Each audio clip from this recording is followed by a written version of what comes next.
Hello, everybody. Welcome to the interesting modelling company midweek wrapping this week. We can see we're ramping up the old Christmas themes here. Yet again, here I am in the grotto or the grotty.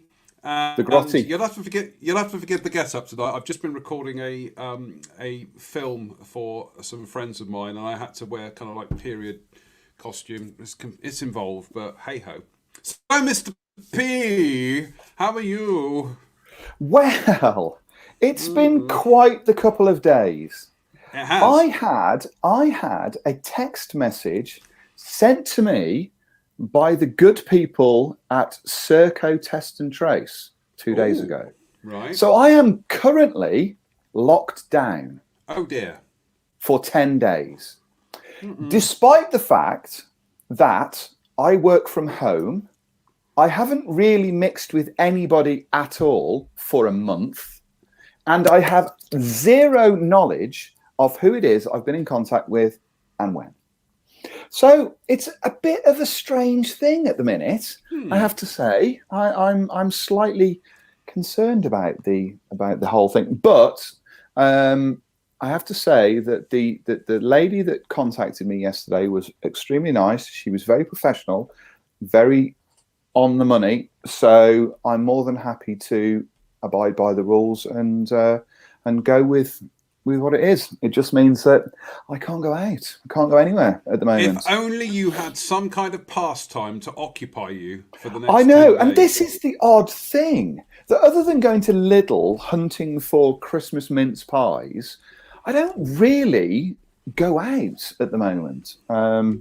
Although now it's funny because once you are told you can't do something, you are desperate to climb over the wall and do it. So at the moment, I'm like, I really want to go out, and I've got a craving to go out when normally I've got a craving not to, unless it's to watch football or drink beer All right. Do you or want? Do you want me to send you a? Do you want me to send you a care package? Then I mean, I can put together a of, of beer and mince mince pies. pies and well, actually, I got some boxes off today, and the one that I had to send to my friend Mel turned out it was just over the 2 kilogram limit. And the post office said, look, if you just break it down to two boxes, it works out far cheaper. So I'm like, right, okay. So I'm going to have to break it down to two boxes and send it to her separately, but it works cheaper. But no, I'll in that case then I will send you a Red Cross parcel. Thank you. And I'm.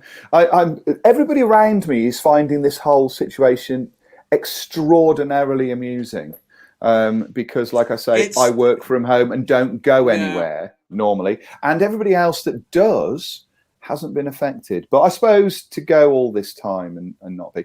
But I have to say, along similar lines, and wasn't it wonderful that the second chap who got the vaccine yesterday was called William Shakespeare William from Shakespeare. Warwick?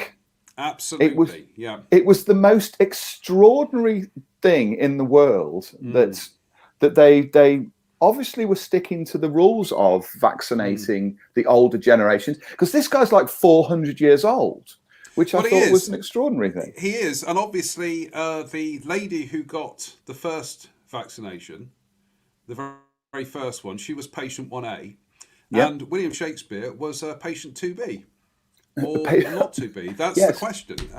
Whether It it was a is, winter's tale. It was it such was. a wonderful thing, and made all the more fabulous by the lady who was vaccinated first. Was not only from Coventry, she was vaccinated and photographed in her Coventry City shirt, which we found deeply wonderful. Yeah, So, well, so, that's so, something you can't. That's something you can't vaccinate people against, isn't it? so Liz, no, I didn't say that. I didn't say that. She's going to come charging up the stairs. "Oh, yes, she's in hi, there boss. right now, seething.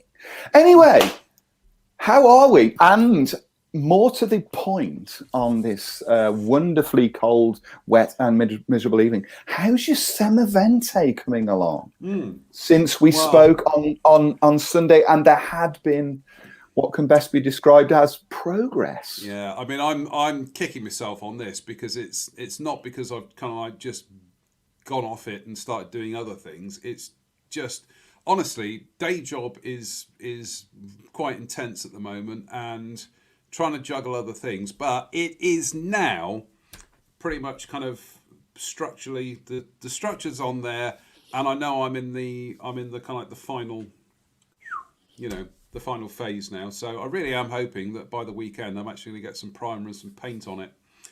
So and with a bit of luck, Sunday night then. Well, Sunday night you'll certainly see some progress, but fingers crossed I actually conclude work tomorrow at about midday. That's it for the year. And so I can take the rest of the year off. Take the rest of the year off. Thank you. I was playing the Guess the Airfix release today because, and this has to be said, despite the fact that I'm good friends with you and you make the stickers for said brand, you are extraordinarily secretive about your upcoming projects. But occasionally I do trample over by accident something you might be working on. Now what's going to happen now is people are going to start going through all the old broadcasts and going, well, what's he mentioned? But today I did start to ponder that. So I'm really looking forward to seeing whether some of the things that have been inside the darker recesses of my mind for the last few weeks will come to fruition in January when the release list is coming out. Speaking of which, I think we've got another exciting mini heart release for our Sunday show, haven't we? Yeah, well, let's save that for Sunday. But it was quite funny because there was about half a dozen people pinged it to me and went, mention this. And it's like, yes, we'll mention that. We'll mention that. Dave Fleming says, what nonsense is this? Dave's obviously never watched our show before. Which nonsense is that? You've got to narrow it down. Yeah, which nonsense. I mean, for goodness sake. Some Evento's coming along lovely and fine. And, I iced my Christmas cake today. The Christmas cake has been maturing in various layers of greaseproof paper in an airtight tin for the last year. And I iced it today and started parceling it up to send to the good citizens of this world. So it must smell amazing after a year. I mean, talk about perfectly fermented. It must be wonderful. I assume that there is a level of boozage in there. Yeah. That's pretty much. And this year's one will be probably baked this Sunday, actually. And then that one will be baked and then wrapped and put in a box, and that will become next year's Christmas cake. So, is that a normal thing for you? Is that a yearly kind of rotation? That's extremely impressive. Wow. Yeah. Oh no, absolutely. So welcome to the Great British Modelling Bake Off here. Christmas Cake Off. Yeah, that's actually trying to shoehorn some actual modelling into tonight's show. And hello to everybody who's passing comments here. I'm not sure I can read most of those out, but thank you anyway. That's very kind of you. So, what have you been up to? You have been up to this, haven't you? I have. Finally, thanks to a good friend of mine whose name will remain in the private domain, I have a fabulous front cover. Yes. So I have a fabulous front cover for my new Tornado book, which will be finished by the weekend and will be off to the printers at the start of next week. So really happy with it. The model was finished last week. Book is being done as we speak.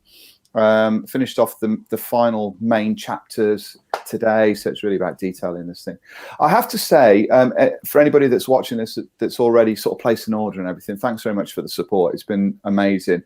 Usually when you do these kind of things, the first thing that I need really is enough of pre-orders to get this thing printed, and those rolled in within the first day. So I'm more than happy with that, and I'm hoping that everybody's happy with the way that the book looks and the design looks. I'm really pleased with it. I think it's another kind of step on from what I'd done before, and I'm not sure that in terms of print media, there's going to be a more detailed look. In fact, I'm going to put this out there. In terms of print media, there will not be a more detailed look at this kit. It's as simple and straightforward as that.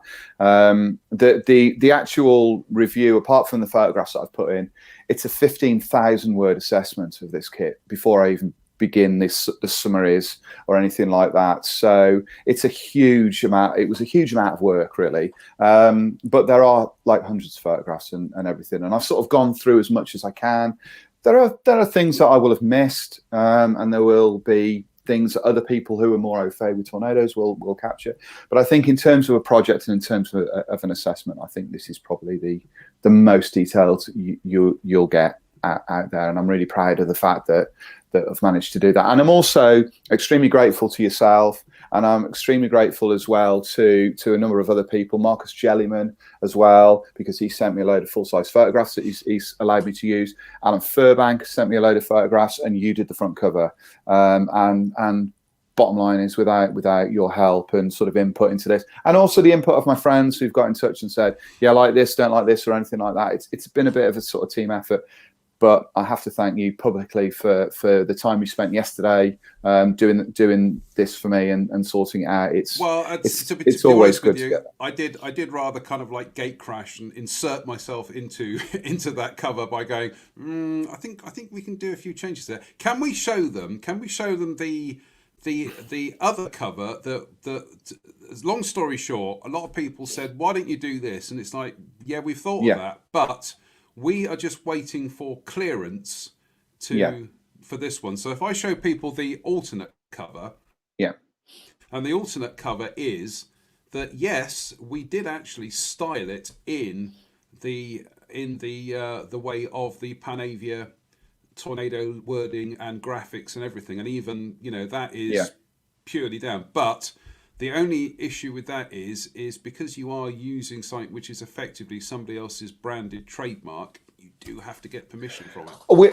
And I have written to Panavia, and I wrote to them a couple of days ago, and I've had nothing back. And it's not worth the risk. But if Panavia come back to me and say, look, you can use this, we don't have a problem with that, then that will be the front cover, or certainly that will be the logo that goes on the second edition, because the book is being done in two editions. A deluxe version, which will include two bills plus all of the full size and everything. There'll be a second abridged version, which will be slightly cheaper, and that will have a different front cover. It may even have a different picture on the cover as well. So there will be two versions of this book. But if Panavia don't come back to me and don't say, yeah, that's fine, I think that cover may well go off, and I may just get that printed out for myself and frame it as a cover for myself, but it won't be a commercial part of the kit of the book. It's just not worth it.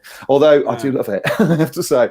So it will be a shame if I can't use that cover, but it's just one of those things. And I think the one we came up with it's very similar, but that's just using Impact, font called Impact, which is actually I think Impact is the same font that I think Airfix use for their box top stuff. It's just a nice.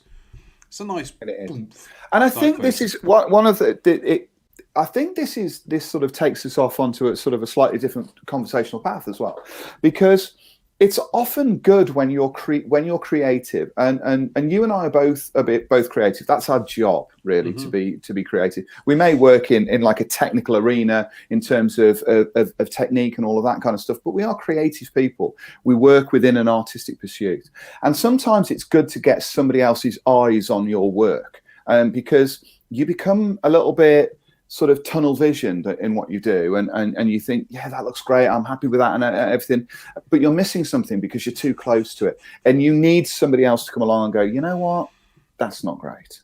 And I think that works not only with front covers of Tornado GR4 books, but it also works in terms of your modeling as well. And sometimes it's important for somebody to say to you, actually, just have a quick look at that. Is that what you wanted? Is that where you are with this project? And although your instinct is to go, oh, no, I'm not listening to you, get lost, or words to that effect. Depends who it is. Yeah, you just think to yourself, but if you respect the person that's offered you the advice, then you'll go, yeah, actually, that's. And this came up quite a few years back now. I built a little vignette of with a little digger on it. I can actually grab it. I will show you. While Spencer's gone, let's all talk about him behind his back. Oh, he's back. So I'd actually built this. Mm. This is my little vignette called The Dig, because there is a tank turret in there. And I'd finished this diorama off, and I took it to Belgium. Took it to KMK show when the model was finished in 2011. I cannot believe it's 9 years ago that I built this model. So 2011, it would be early September, just before Euromilitaire. And I took it over there and I went, I'm really happy with this. I love it. I want to think and everything like that. And Moran van Gils, who is arguably the best diorama builder on earth at the moment, he's certainly one of the most talented model makers I've ever seen. You may recognise some of his work. He did the Yorktown that had all the 1,500 figures on the deck in 700 scale, which you may well have seen. He's an extraordinary talent. He's also an archaeologist. That's his trade. And he sort of looked at it and he kept on looking at it and he went, can I give you some advice? And I'm thinking, well, Moran, you're the best model maker in the world. What do I think? So he took a piece of paper, he wrote a list. And he said, here, try this, have a look at this, and everything. And I took the piece of paper away. I prickled a little bit because I thought, well, I've finished it. And I took it away and I reworked it. And when I'd reworked it, I looked at it and I thought, that is so much better than I did. But I needed somebody else's eyes. And I think that's really important.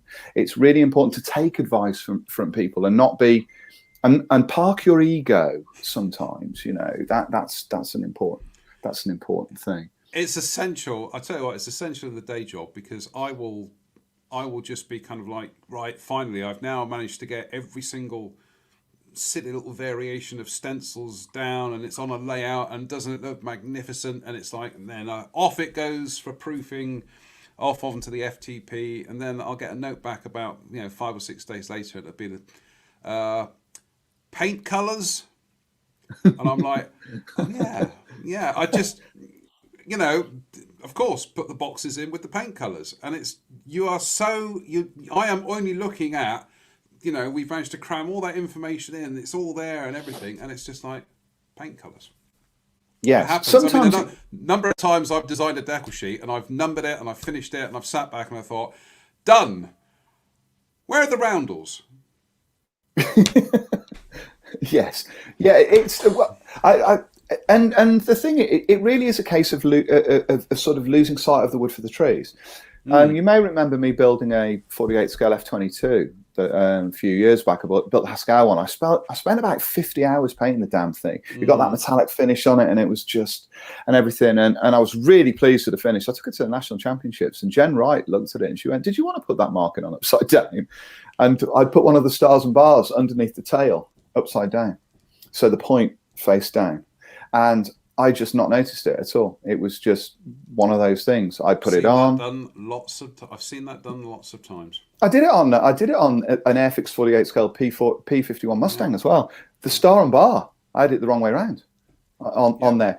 And then I double checked myself, because on the 48 scale Tamiya Tomcat that I built, on the one I built, the star and bar marking on the wing is actually back to front on the real aircraft. Yeah.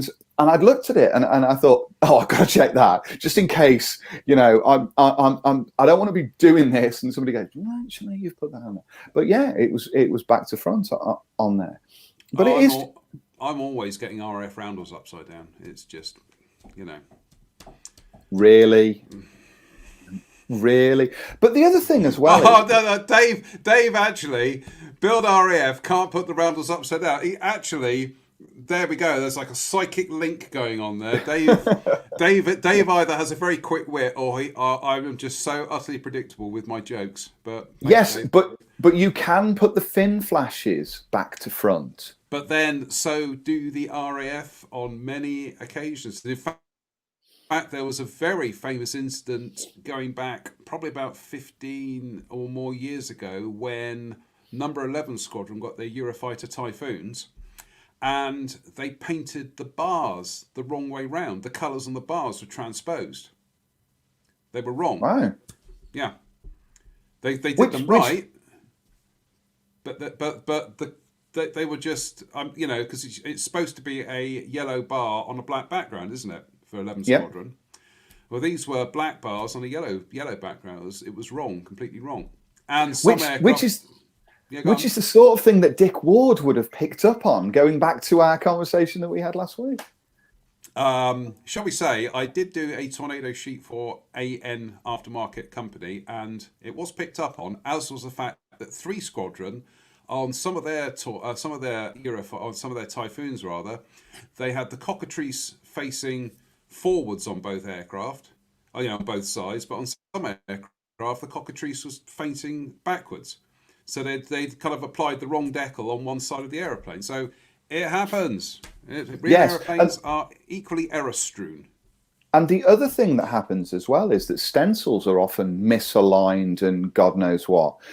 So you sort of look, and as modelers, we like to line everything up. But if you ever look at them, often they're kind of misaligned, and at the risk of bringing the ire of the modeling gods on top of my head, you do also see silvering underneath markings. Very good example of that, and this is Dave Fleming. We were having this discussion about this, and it is on some of the Red Pelican jet provis. Is that the marking that goes down the fuselage? I think it's Central Flying School, whatever it reads. I'm winging it here at the moment, but that is actually a decal. Right. And you will see on later aircraft, it really starts, it's not silvering, but it's just where it's starting to lift from the surface. You're getting air, well, it is really, it's air getting trapped in between. Then that's you see it happening. Funny you mention stencils that are wrong, because a project that I finished a couple of weeks ago, on the research photographs, I noticed that one stencil on one side of the aeroplane had actually been spelled wrong. So I included that spelling mistake on the marking because it's quite clear. You will be able to read it, and I know some people do. They get the magnifying glass out and start. Well, funny story about that. Genuinely funny story. You'll be able to see it, and people go, "Oh, hang about, this is wrong." No, it's right. It's a spelling mistake on the. Yeah, I did that a few years ago. I needed to. It was a stencil block on a Japanese aeroplane, and it's just filled with Japanese characters. And I was doing my best to kind of translate and do it, but it was like a tiny decal. So I thought, nobody's ever going to read it. I just need something in there that approximates it. So I just put in the titles of a lot of Toho Godzilla films because I know, Right. Nice. I know the Japanese kanji characters for it. And somebody got a magnifying glass out. And they said, why does the stencil block on this aeroplane read Godzilla versus Mechagodzilla? Invasion of Astro Monster, Destroy All Monsters, and I was just like, I am going to get a rocket for this. And thankfully, everybody saw the funny side of it because it was just like a tiny little decal, and it just needed to look the part. But I wasn't expecting somebody to actually get a magnifying glass out and actually look at it and then start translating it, which was quite funny. But the moral of the story is never going to do that again. Well, I mean, going back to microscale decals, back in the day, they would create stencil blocks that go on coloured panels, and there'd be nothing on there that was even remotely legible. But once it was on the model, it was small enough that you could get away with that. I can't conceive of a time when I would ever think to look at a set of decals through a magnifying glass. Just think that's the most extraordinary thing to do. But I guess people want sort of absolute accuracy and that kind of thing. I mean, there's an argument. In fact, I argued with you about this. I think slightly. Because I said I wasn't going to put the walkway lines on the Tornado that I've just finished, and nor did I, because bottom line is they're pretty much invisible on the real aircraft, and so they would be invisible on a model of that size. So I left them off. it's that kind of thing. And also, some of the sort of the grey stenciling on the grey background, once it's faded in, it's weathered and all that sort of stuff. Yeah. I mean, personally though, and I appreciate that I fall into a category known as mental.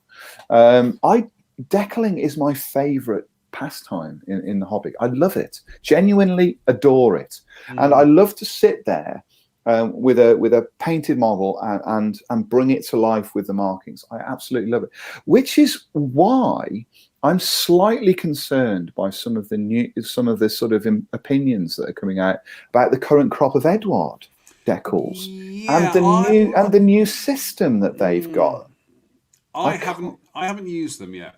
I haven't used No, them yet. nor I mean, me. I've got the little Z37 Z37A kit, which perhaps over Christmas, once I've cleared commitment projects, I'll probably sit down and build one of those over Christmas. But yeah, it's kind of okay. We'll see how that goes. Really, it's. I think to myself, I'm all for progress. I'm all for innovation. But water slide decals work.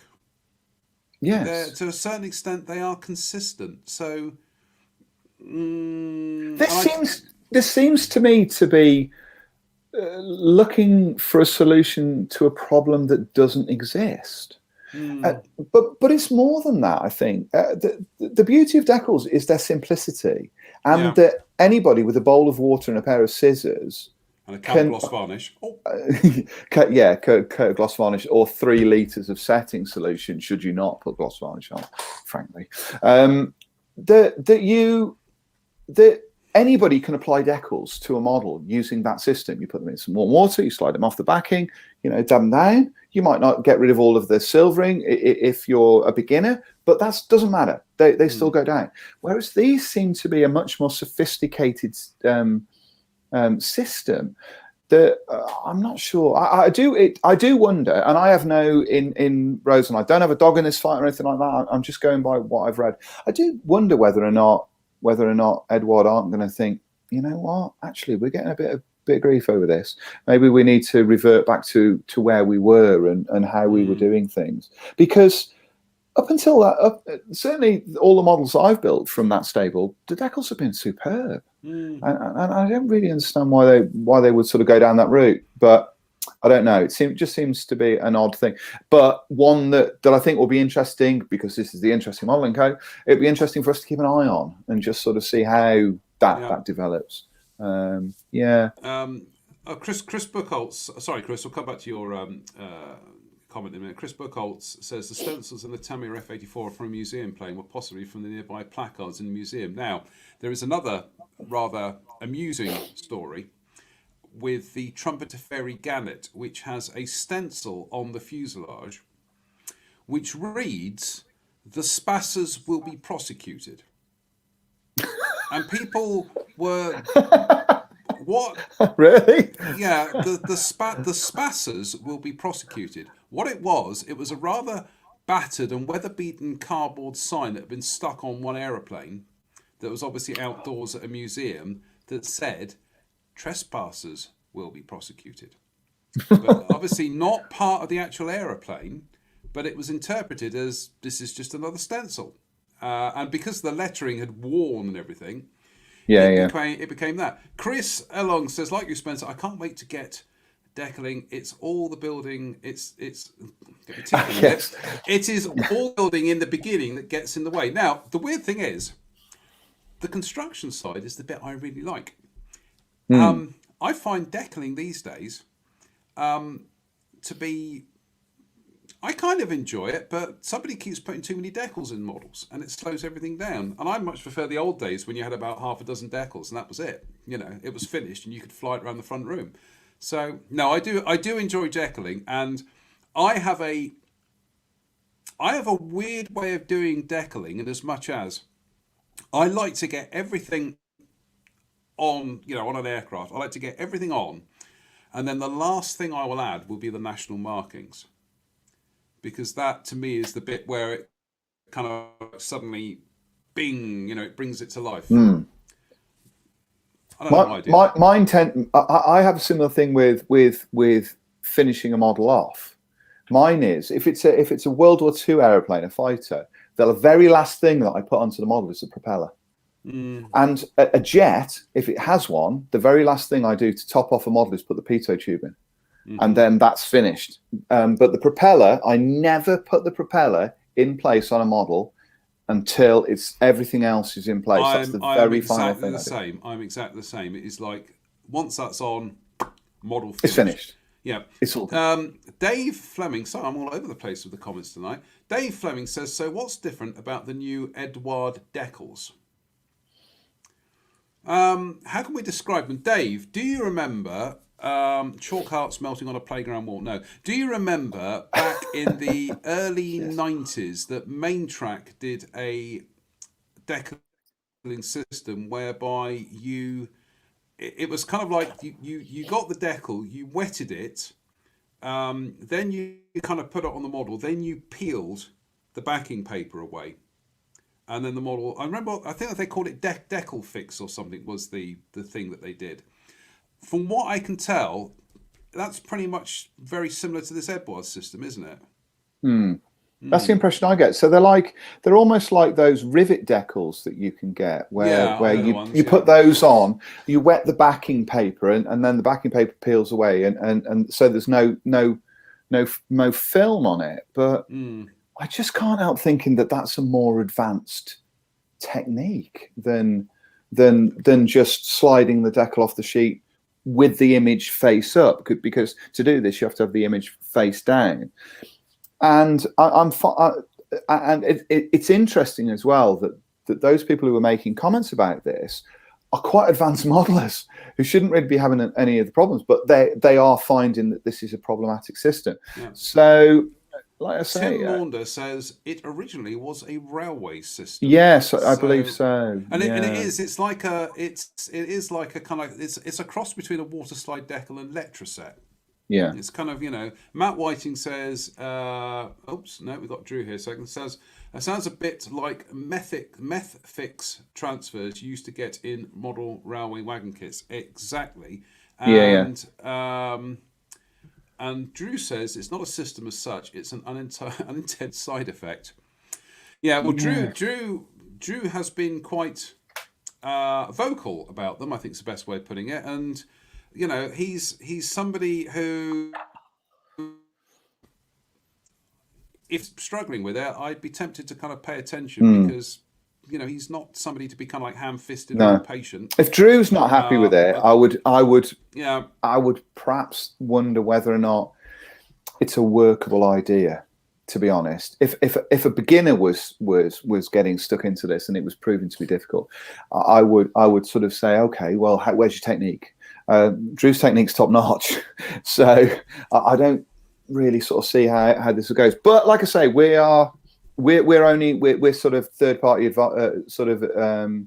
viewers on this at the moment. I've not seen any, I've not used any yet, so I don't know. All I'm sort of passing on is things that I've heard about this, and so it's more a conversational point rather than a sort of set in stone opinion, because obviously I can't do that or come up with that whilst whilst I haven't seen one of the kits. One of the things we were going to discuss tonight was things that have kind of gone out of fashion a bit. I mean, mostly the things I'm wearing, but things that have gone out of fashion. And we were going to talk tonight about, vac forms. Vac forms these days, very much a lost art now, aren't they? Because so many manufacturers are able to just do injection molding now, and do injection molding to such a high degree that vac forming just seems to, in terms of fully fledged vac form models as we remember them, as rare planes and contrail and former plane and etc. Yeah, they seem to be going the way of solids. Yes. There are vac forms out there, though, aren't there, that are currently still being produced. Welsh models are a good example. They're kind of creating hybrids They're hybrid kits, aren't they? So they're vac formed main sections with plastic or metal details, or resin details, I think probably now, resin details, engines, and that kind of thing. They're the closest and the nearest thing I can think of to that. But there have been bigger kits that have had vac form components in that we've also seen. But it's very unlikely, I would suggest, that we're going to go back to a point where we see a company decide to produce vac form kits, despite the fact that actually producing them, the material costs to produce vac forms, and I'm not including Tigger's ID range at the moment, which he's sort of continuing to produce for people who want those kits. I'm talking about a new range, but the material costs for say a 72nd scale vac form aeroplane, the same size as a Rareplanes kit, is minimal. It's pennies. But it's all of the other setup costs that go with that, obviously creating the masters and all of that sort of stuff.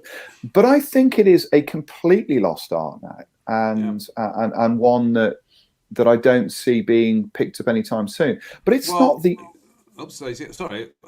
I was just going to say, Drew has said Broplan. They are doing great stuff in 76. Yes, they are, and they're one of the few companies that just seems to be kind of like doggedly sticking to a plan that works for them. But in terms of that kind of big era when vac forms were very much part of the kind of the parallel modelling scene. Yeah, it's kind of resin, as Dave Fleming says, resin is easier to produce. It's probably easier to pronounce as well.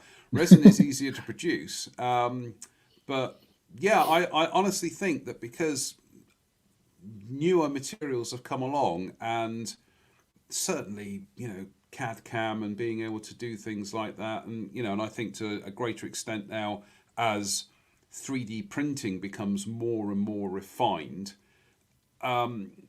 people are able to produce kits or produce masters and do it that way. Yeah, I think that in terms of a skill set, it's probably going out with a generation at the moment. Do you think that's down to the fact that as time has developed, we've become more interested and more driven by the finishing side of models rather than the construction side of it? Quite possibly, yeah. But like I say, it could be that unfortunately vac forms go the way of the solids. That for a while, people were, when these nasty little plastic kits turned up, people were still doggedly sticking to carving them and making them from wood, and it's proper modelling. But it's a shame, because to me, vac forms, if you've never built a vac form, I think every modeler, it's like a rite of passage. I think every modeler should at least build one vac form, so you can just tick that off the list. I've done that. It's one of those things. If we were to come up with a kind of like a modelling bucket list of things that that we suggest everybody do so that they can go, yeah, I've done that, build a vac form. One that I have still yet to do is do it yourself Zimmer it. Yes. I still see people doing it with putty and doing it with milliput and all these kinds of things, and I think, yeah, one day I will sit down and I will do something where I'm going to actually do it with milliput. And I've been watching Martin Kovac do it with the Tamiya, the very thin Tamiya. He does very thin kind of veneers of Tamiya epoxy putty, and then works at it that way. I'm thinking that I've got to go the traditional route of doing it and using a screwdriver to actually make each individual kind of ridge on it. But I don't know. Perhaps we could think of that for a show another time. Is that what are the top 5 or the top 10 modelling rites of passage? Stretching sprue. I mean, there was an instance recently where somebody put up on one of the pages that there was an illustration. I think it might have been a Tamiya instruction sheet, and they didn't understand what the illustration was showing. Yes, I remember that. It's not it's not that you're sitting there and thinking, oh, really? You suddenly sit back and you go, do you know what? I can actually understand that there are people who genuinely will look at that and they'll go, "What? I don't understand. What is this? What is this technique?" Yeah. And it's, just because it's something that is ingrained in us doesn't mean that it's going to be ingrained in future generations. And I think I it's think one of the one art that's dying away, and it's because of the quality that we now get, is filling and sanding and reinstating detail. Whereas we were brought up on kits that needed to have seams filled, or or that kind of thing. de rigueur. These days, kits drop together. They're so well designed that filler. I've used the phrase "the filler stays in the tube." You don't have to do any filling, and when you do, it's almost like, "Whoa, I'm going to have to fill this and wait for it to dry." And that's a sort of an interesting filler, or waiting for paint to dry. I'd rather watch paint dry. Well, you don't have to do that anymore, do you? Because you're using Tamiya acrylics, which dry in about 32 seconds. That is something that has just been a game changer for me down the years, is the rapid kind of drying abilities of things like Tamiya acrylics, lacquer paints, even some of the water-based acrylics like Vallejo. That you're able to just get on with it and then get on and then just carry on, and you're not the good old days of enamels, of putting down a base coat and then having to literally leave the model for 24 hours for that to really kind of harden off before you did anything else, before you touch the model. And yet, both I've noticed, because I use it. Humbrol enamels are my go-to now for all detailing. So all of my main sort of paint work is done with acrylics. It's done with either Gunsani or Tamiya acrylics, or lacquer equivalents, and all of my detailing is done with enamels. I don't use anything else for detailing anymore. So, and I've noticed, and this is a difference from when we were growing up, how quickly those enamels dry. I mean, they dry frighteningly quickly now. And as you're painting them on, you can see them kind of flashing off. But the one thing that I've noticed with enamels is that you can use that sort of slow drying time to your advantage. I'm forever making mistakes, so I'm quite cack-handed when I'm painting detail, and it allows me to remove and sharpen edges up with enamels, with enamel thinner, which I kind of like.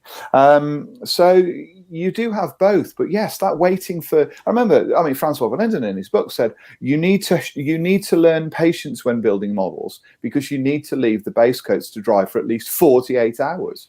Can you imagine that? If somebody said to you, right, well, you're going to paint this model and you're going to have to wait 40 hours. I remember contacting you and saying, how long do I have to leave this GX lacquer to dry before I put decals on it? You came back to me and said, 20 minutes will be fine. And it was all going so well, and then Spencer's broadband suddenly hung up there. It was like, we're just getting towards the end of the story there, and it was just like, he suddenly went all Norman Collier on us. Do you know, I'm having this from you as well. There must be something kind of... I get the funny feeling. I think it's StreamYard. I was watching a StreamYard broadcast on Friday, and it just kept. Is it because more people are using this? Quite possibly. I think it's becoming very popular. But yes, sorry to go back to what you're saying. Did you see this week? Somebody put up this. It was this technique of using lacquer thinner to remove paint on consoles to reveal the color underneath. Yes, I saw it. It looked great. Yeah, that was fabulous. I am totally stealing that one. I'm all over that like a rash. Really, that was fabulous. Yeah. And I thought, and I was like, I looked at the initial photographs and thought, that's never going to work. And then, boom, there it was. It was brilliant. Yeah, it was really good. Oh, this is interesting. Dave Fleming says Spence is fine. Mock is out of sync in so many ways, Dave. In so many ways.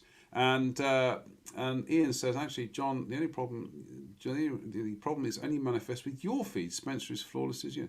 I get. Yeah, yours is dropping in and out all over the place.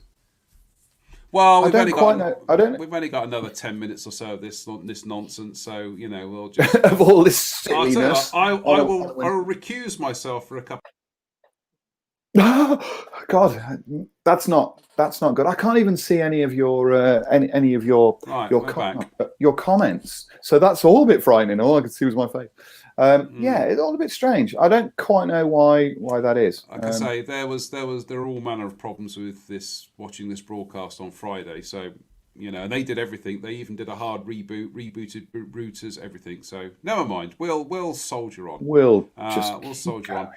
So yeah, And all, so fact forms are starting to become a bit of a. I mean, Tim Maunder makes the good point that he says. Let me just go back to the comments here. He says, "What about the canopy element? Far better." Yeah, absolutely. I think that's one of the few instances where vac forms these days still hold their own, because obviously they make for better canopies. And there was another comment here which was something about vac forms just being injection molded kits with lots of flash. It's a shame I've done away. It's a shame I've done away with the Flash Gordon branding tonight, because I well, I actually have a vac form to build, thanks to Sir Perry of Bristol, because he sent me a PP Aero Parts Firefly. You may well remember earlier on this year. I do indeed. I worked on that. Yeah, before I got involved in building strangely vintage Tamiya kits. So I have got a vac form to build, and I will be building it, and I will be putting it together to see what it looks like. I have a tendency to agree with you over vac forms, although that does make me and you sound extraordinarily sniffy. That you can't be deemed a proper model maker unless you build a vac form. No. I think let me kind of. No, I think it's because these days there are so many kind of things that have replaced it. I'm not saying, oh, you haven't been a vac form, you're not a proper modeler. It's not that at all. It's just when I was growing up, relatively speaking. When did that happen? When did that happen? Yeah, exactly. When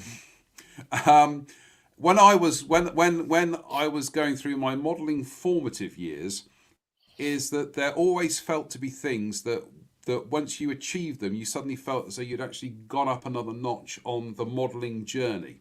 So that's what I mean. That there are these things. Okay, they are probably things that are only relevant to our generation, perhaps generations that came before.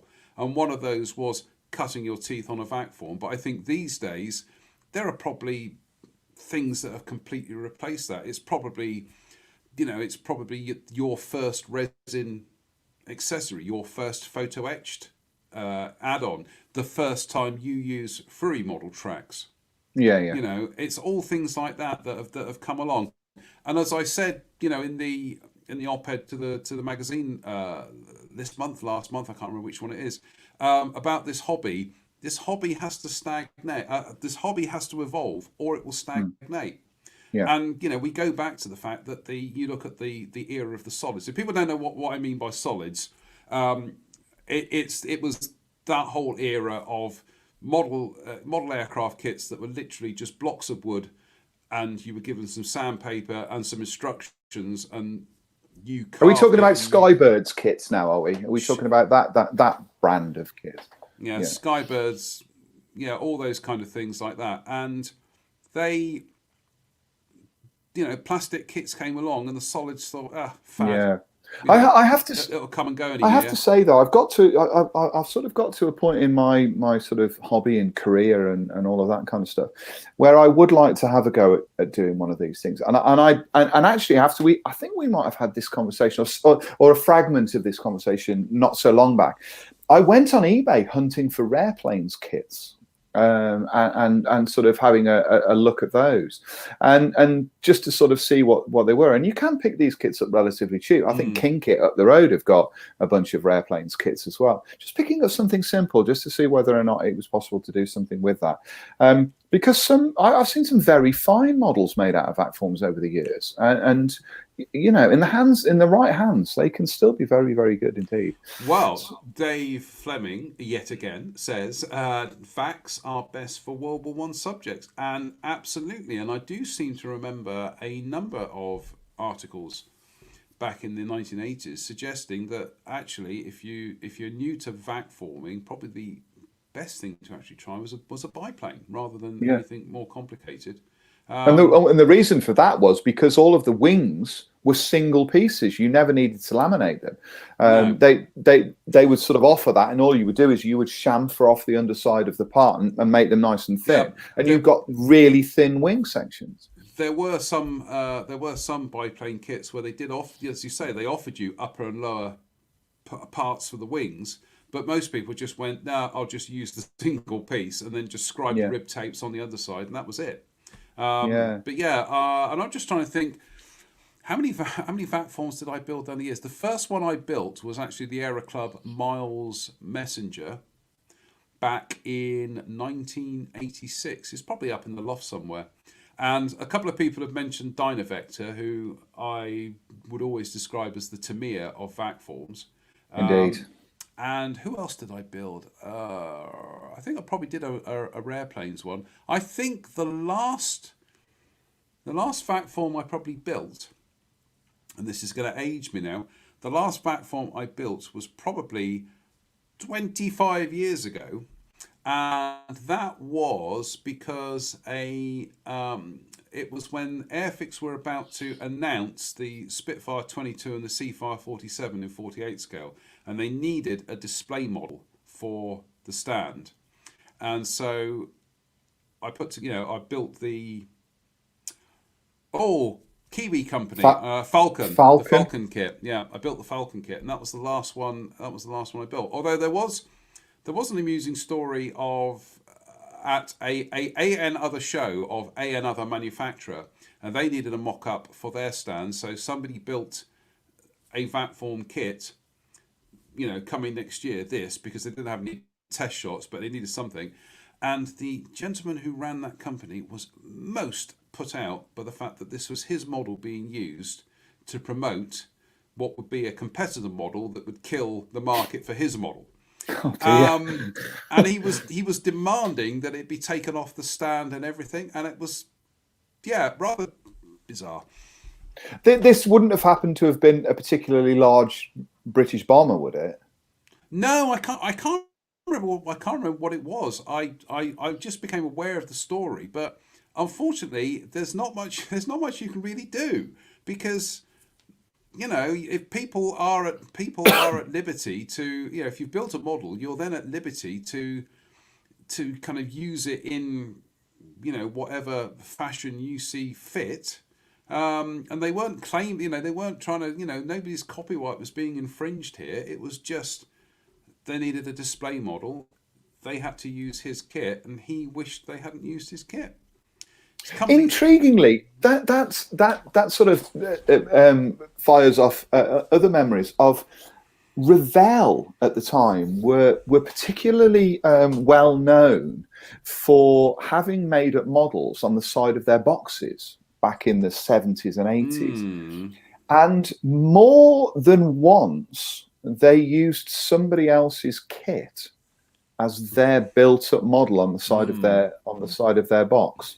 They were quite known for it at the time, and a certain Joe Sacchi pointed that out in print on several occasions, that the model on the side of the box didn't really bear any resemblance to what was in the box and looked pretty close to what was supplied by somebody else, which I thought was an intriguing thing to do. I could understand it being part and parcel of a manufacturer's display stand. That happens all the time.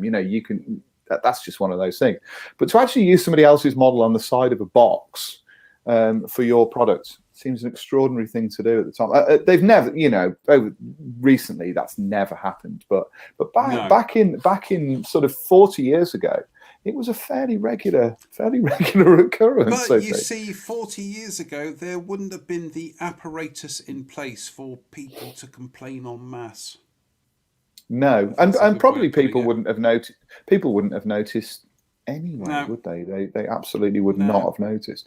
So it was always noticed and probably wouldn't have cared. Yes, yeah, absolutely. As long as, I mean, some things you still see that raises an eyebrow.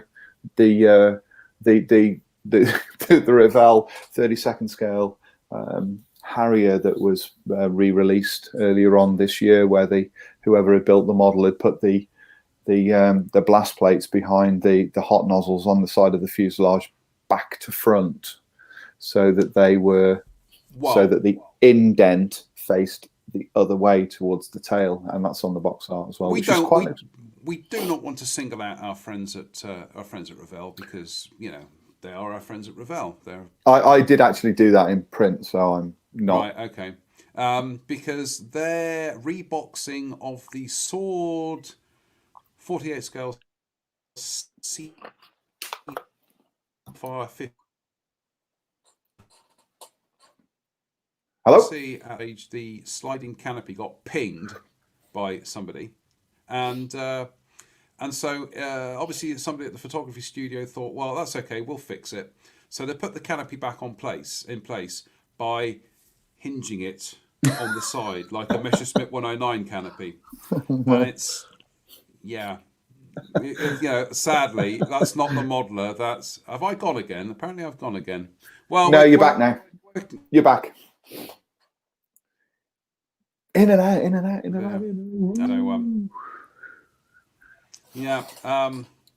He says, Rob Fornsby, he says, oh, it's all gone a bit tricky. It's all gone a bit Pete Tong, hasn't it? It has. Pete Tong. But that's we could fill a whole show with these kind of gaffes. We should do it. We should do a blooper reel. Bloopers would be good, and we should do our own personal bloopers as well. We could fill an entire show with our own bloopers. Years worth of programs with that. I've got some extraordinary bloopers over the years, which are, I mentioned one earlier on with the F-22, but yeah, there are many bloopers that I've stories that I could tell. Apparently, I keep buffering, but Spencer is fine. More than one person using broadband in Porter said that's actually, Dave, you're probably not wrong there. It's like watching Max. It probably helps as well that we've got the central hub for this town for all of the broadband and everything is at the bottom of my garden. So I would assume that it would be a fairly good signal here, but who knows? Hey ho, we're always going to get one episode where there was just going to be signal problems, I think is the best way of putting it. So I think to spare everybody's sensibilities, any other business?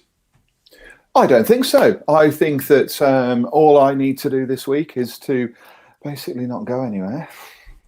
And finish the book, and somebody is going to be. I believe that somebody from these parts is due to do an introduction to said. I will write the introduction tomorrow when I have completed the day job.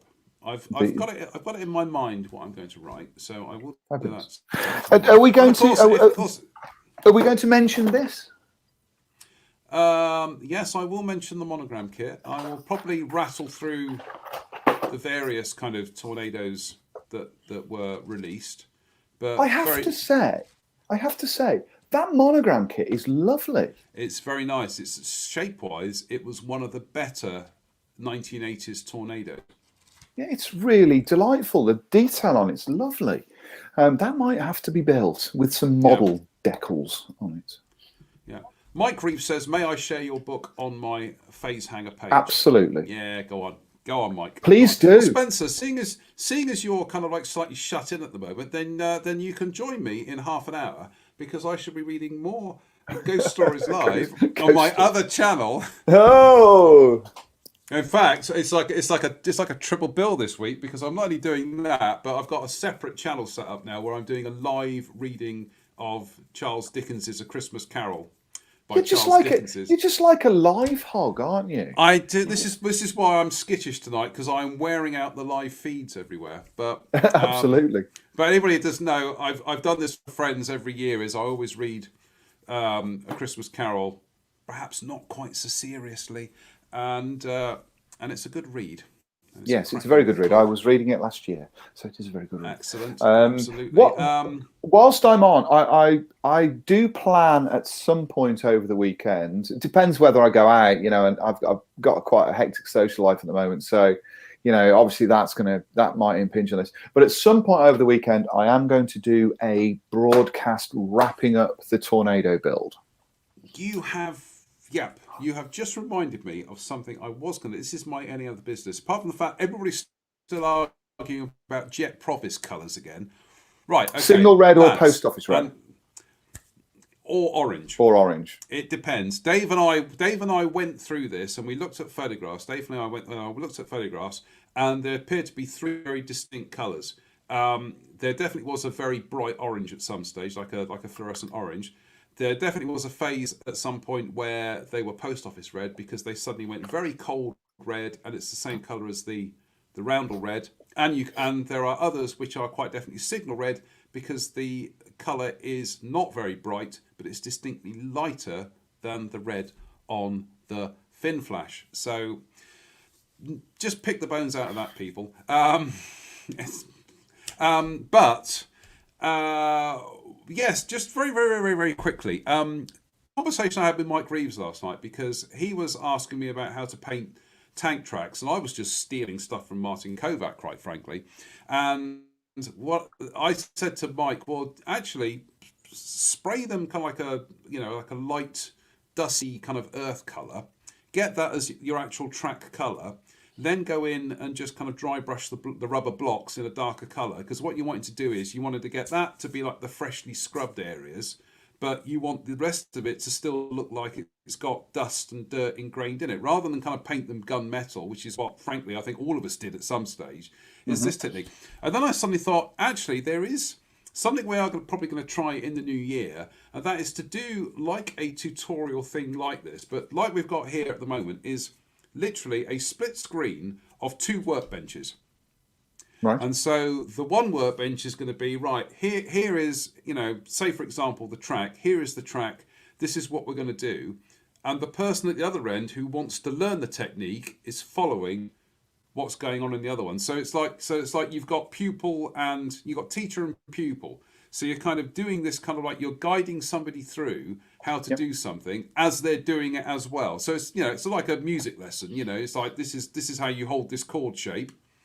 And they do it like that. So that's something we might be doing in the new year, which I don't think anybody actually does that kind of thing. Not a kind of like a live one-to-one tuition. So stay tuned for that. We're always full of interesting ideas here. Along those lines, to give you an idea of how I approach painting these tracks, all of the vehicles that I did for the legacy builds over the summer, I didn't paint the tracks at all.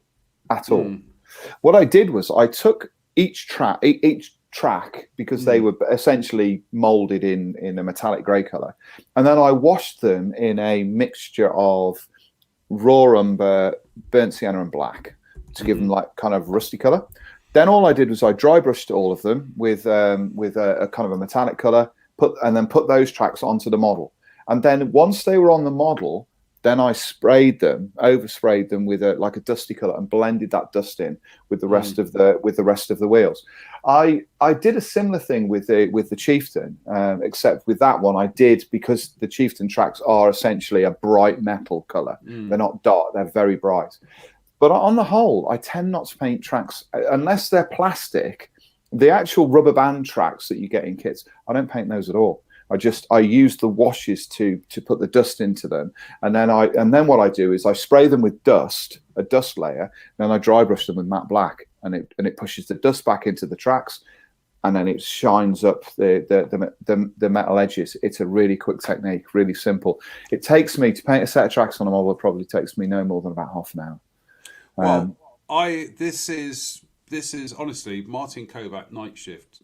Just go and watch him. He's a genius. He's absolutely brilliant. But this is how I stole stuff from Martin. And essentially, trying to remember what one this is. I think this is actually the Tamiya Hummel. And essentially, it was like the tracks were painted in a sandy colour. Then, as Martin calls it, the speckling. And I just speckled lighter and darker kind of, I don't want to call them rust tones, because sometimes these tracks didn't rust, but it's just darker and lighter tones to get like a patina on it. Yep. And then it was a case of dry brushing the outer edges of everything in a very dark rusty colour, then going over it with a bit of graphite, which I think in this instance I just got graphite powder on my finger and just kind of rubbed it into the tracks. But I'm not claiming that's realistic, but I like the effect. The one thing with tracks is, and this is something that when I went to Canada a few years back with Brett Green, and we went to Strathcona Regiment's home base, and they got Leopard 2 A5s, I think. They just had them in their Canadian Armed Forces were replacing their Leopards, and they got Leopards in their sort of hangars, for want of a better description. So we got a close-up view of them. And the one thing that I noticed about those was that the inner faces of the tracks, where the wheels rolled over the top of them, were chrome. They were chrome. These tracks had no rust on them at all. They were chrome. And I started sort of asking about all of this sort of stuff. And then I thought, well, that makes sense, because basically the wheels are polishing them. And so that inner area is a bright chrome finish. I found some photographs then. I started looking at photographs of BT-7s that were operated by the Finnish Armed Forces. If you find photographs of BT-7s operated in the snow, you will notice one thing about their tracks, and their tracks are entirely chrome, because nothing polishes tracks more than snow. Snow is an incredible abrasive on tracks. Yeah, I'd say and I think, yeah, and I think that one of the things that you notice when you're seeing these, when you've got metal against metal, it will polish it. A set of tracks on a vehicle often doesn't rust until it's been sat around for a long time, or a relatively long time. We're talking days. And if they're in use, the major components of those tracks against road wheels and also against sprocket wheels will create a very polished finish on those tracks. So often, if you're modeling a vehicle that is in use, you will get the dust on there, but you will only get rust deposits on those tracks if that vehicle has been out of service for some time. The rest of it will kind of polish up, and you will see that. If you look at photographs of these vehicles, that's what you will notice. You will notice a sort of a much more polished look, and I think modelers tend to go for the rusty, degraded look on metal tracks rather than that sort of polished look which you often get. Or they just hide it in mud. Copyright. Or they hide it in mud. Absolutely. Yes. Right. On that note, on that controversial note, we will be back on Sunday with a news program. It's going to be another packed news program, because I sent you 2 links this afternoon which somebody highlighted to me, and it's like, wow, this is 2020's modelling news is going out on a high. That's all I can say. And we've had some requests. People have been saying to us, when's Drew coming back? Well, Drew's coming back for Christmas, obviously. Of course he is. Of course he is. Of course he's coming back for Christmas. We both need somebody to kind of pick on other than ourselves. So of course we're going to have, patient zero here. So I ain't picking on him. He's bigger than me. You can pick on him. I'm not picking on him. I'm not. I know. I'm not having any of that nonsense. I'll let you do all of that, I'm afraid. I wouldn't mind. I was looking forward to having a trip to Telford this year in his spanky new car, but Newark. Still, never mind. We could have Newark. The Newark Museum. We're going to do that at some point, aren't we? When we're lifted up. Yeah, we are going to do Newark Museum at some stage, but. On that note, by the way, Newark Museum. If you've got a couple of quid to spare and you'd like to support the museum, then think about becoming a friend of Newark Museum. There's lots of museums you can become friends to, but I joined up, and I'm glad I did, because they look like a fun little bunch. So yeah, we're definitely going to be going there next year, aren't we? Oh, we definitely are going to be going there next year, because it's a museum that has a gift shop and a cafe. What's not to like? Yes. On that note, everybody, thank you to everybody who's tolerated this nonsense tonight. We will be putting up the links to those cockpit painting tutorials that we're talking about. I'm going to have to dig back and find them, but they're pretty awesome. They were good. Beyond that, we'll be back with more modelling and mince pies on Sunday, and it's going to be I was going to say a jam-packed show, but it almost sounds like a cake pun. But on that note, it just remains for me to say thank you for watching. Stay safe, stay out of trouble. I'm getting my flu jab next week. Hurrah! There we go. That was exciting. Every little helps at the moment. So enjoy your 10 days of isolation. Yes, thanks. Anything you want me to send you? Videos? I can send you Flash Gordon. You can watch that finally. No. I'm going to send. I've got a spare copy here. I'm going to mail that to you. Oh, jeez. Yeah, absolutely.